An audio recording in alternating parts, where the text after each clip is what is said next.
La nuit, quand tout dort, quand le silence devient trop lourd. Certaines voix ne sont pas humaines.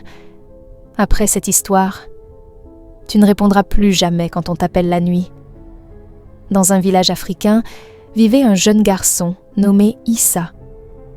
Issa était curieux. Et comme beaucoup d'enfants, il ne croyait pas vraiment aux avertissements des anciens. Les vieux du village lui répétaient toujours « La nuit, si quelqu'un t'appelle par ton nom, ne réponds jamais. » Issa riait. Pour lui, ce n'était là que des histoires pour faire peur. Mais une nuit, tout changea. Le village dormait.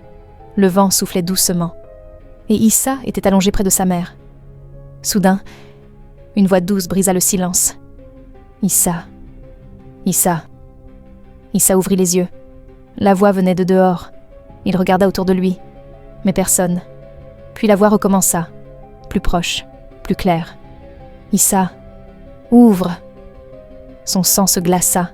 Il reconnut la voix de sa mère, mais sa mère dormait à côté de lui. Son cœur se mit à battre très fort. Il se souvint alors des paroles des anciens. Les esprits savent imiter les voix. Issa ferma les yeux. Il serra les dents. Il ne répondit pas. Un silence lourd s'installa.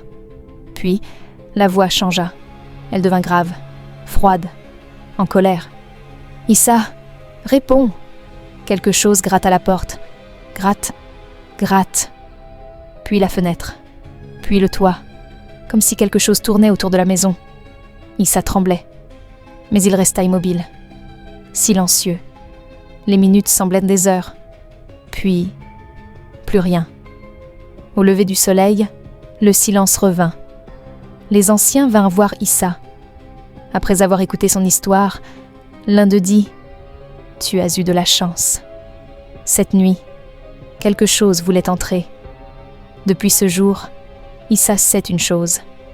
La nuit, toutes les voix ne sont pas humaines. Répondre, c'est inviter. Dans ce village, plus personne ne répond quand on l'appelle la nuit, car certaines règles existent pour protéger, pas pour effrayer.